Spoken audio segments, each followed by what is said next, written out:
Hello everyone, thanks for tuning in to today's second video. We're doing the GavsWeatherVids May 2020 forecast for today's second video. So a little bit late with this on the 5th of May, just the way the calendar has worked out, but normally you try to get this in a couple of days earlier than this. So I did think I better get on with it and bring you the GavsWeatherVids May forecast. I'll do that in a second. Just say that the first video released today was our nice little 7 AM upload, just having a look at weather for the next 2 or 3 days. And coming up later on, I'm going to have a 10 to 14 day, which will include all the regular features as well. This May forecast is going to have a review of what happened in April. We'll have a little sneak peek at the end of the video in terms of June as well. So yeah, we're going to do that for you.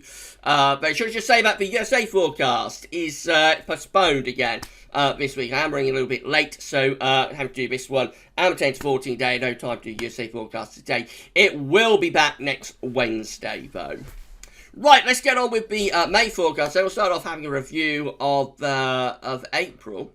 So this is how April 2020 looks in terms of the temperature anomaly at UK Met set against the 1981 to 2010 average. You can see that it was a widely colder than average month across the entire country. All the places were colder than average during April.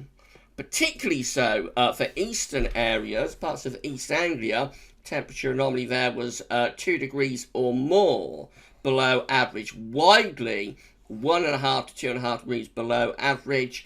Western areas had like less of an anomaly, but even there it was around a degree or so colder than the 81 2010 average. We set our forecast against 81 to 2010, but if I show you 61 to 90, the old and cold temperature average, you see even then it was pretty much cold and average in all areas, which is very unusual for the modern era for a month to be colder than the 61 to 1990 temperature average. So it was a very, very cold April indeed.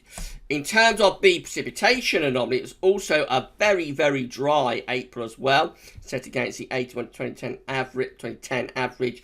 All areas were drier than normal, substantially so, especially for like England and Wales, where the anomaly was less than 20% of average over wide areas. So a cold and dry month. I have not got sunshine up, but I can show you that so you can see how we did the sunshine. You see, it was also a very sunny month. Look at that, very significantly sunnier than average, especially so for like northwest England, southwest Scotland, where it was over 170% of average, widely like 130% of average. So exceptionally sunny, exceptionally dry, and also very cold April. Very unusual month, very, very strange month indeed. Normally in April when it's cold it will tend to be wet and dull, but to have a sunny and dry but also cold month in April is quite unusual. Now, the GavsWeatherVids forecast didn't do too badly, but we did not pick up in the extremity of the scenario. So we did predict a colder than average April. We said temperature anomalies, temperatures were likely to come out below average. We also predicted a drier than average month, but we thought like a little bit cold average, a little bit drier than average. We did not pick out like the very extreme nature of the month in terms of how cold and how dry it was, which is something that happens in long range forecasts. You know, we're looking for trends when we do our long range forecast, both monthly and seasonal. If we're getting the trend of the season broadly correctly, then the forecast is successful. Of course, you will sometimes get extremes within that trend, and it's always very, very, very difficult to pick out the extremes of months and seasons.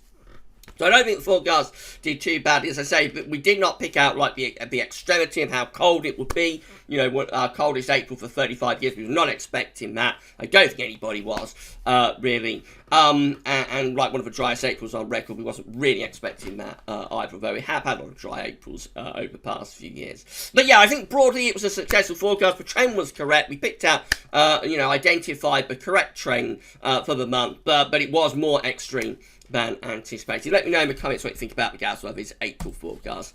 Right, so let's move on to May then. So this is how May's 700 millibar height anomaly is looking from the CFS V2. So this month is looking very different actually, with below average heights which extrapolates back to low pressure. Moving in from the Atlantic into northern Europe. Higher pressure is down to our south, and winds are sort of in from a westerly direction. There is still an ongoing northern blocking signal left over from April, moreover towards the Canadian Arctic and the Canadian side of Greenland. So that looks like a much more unsettled month compared to what we had in April. Still below average temperatures are being predicted here by the CFS V2, which is quite unusual for the CFS to be going for below average temperature. Normally this model is very much set on warmer than average conditions. So a cooler, colder than average May is being predicted for the UK and for Ireland and for many parts of Northern Europe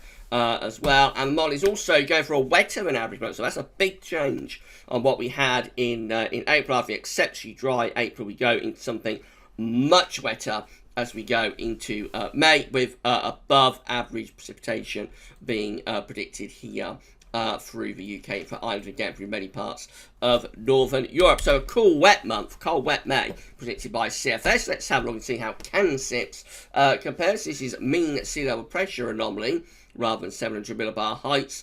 So this one looks very similar though. It's a different way of looking at the atmosphere, but the overall pattern is very similar. Low pressure again is in from the Atlantic into the UK and Ireland and on into Northern Europe. We've got some higher pressure down here towards Spain, and there's still an ongoing northern blocking signal around Greenland. Again, more over towards the Canadian side of Greenland, if anything. So that means that the CANSIPS temperature anomaly is coming out colder than average, which again is very unusual for this model. As with the CFS, CANSIPS tends to be very much towards warmer than average, above average temperatures. So Ireland, UK, most parts of Northern Europe here predicted to have a cooler or colder than average May. This comes from TroubledTidbits.com, by the way. Precipitation-wise, an unsettled month is indicated again. So the CFS and CANSIPS virtually identical with one another. Above average rainfall for Ireland and the UK, and again for most parts of Northern Europe as that low pressure comes in from off the Atlantic. So that's 2 out of 3 models going for a cool or cold and wet month. Let's have a look and see what the Beijing Climate Center is doing. So these are 500 millibar heights, 30-day average from the 6th of May to the 4th of June. So pretty much encompassing the whole of the month. Below average heights just to our north, above average heights to our south. A little bit of a blocking signal again over towards the Canadian side of the Arctic and Greenland. Looks rather unsettled, doesn't it? Westerly winds coming in off the Atlantic Ocean. Let's see what the temperature anomaly is doing with Beijing Climate Center. It's slightly below average. Out of the 3, it's probably not as cold as the other 2, not as below average, but nevertheless still slightly on the below average side.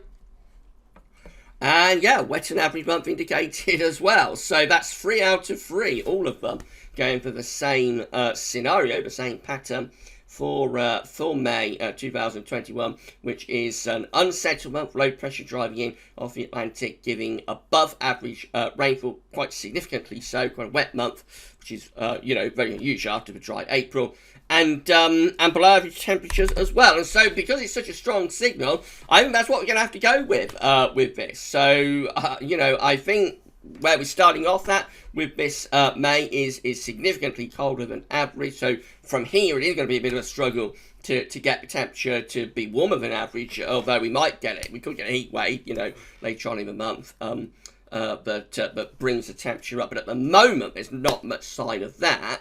So to the middle of the month anyway, I think we're going to have below average temperatures with above average rainfall. There is a question mark, I think, about whether we will transition something a little bit warmer and drier later on. We may do. I think if we go into, it'll be like in the last week, 10 days of the month, we'll have the best chance of maybe bringing up a ridge from the Azores and turning things warmer and drier later on in the month. So there is a possibility that we might do that. But even so, I think we will still struggle to offset the cold and wet first half. So I think GavsWeatherVids May forecast. This is in contrast to our spring forecast, which did indicate, that May could be quite a pleasant month. Actually, I think because the evidence is so strong, we've got to say that spring forecast is likely to be right, and we will evaluate our spring forecast, of course.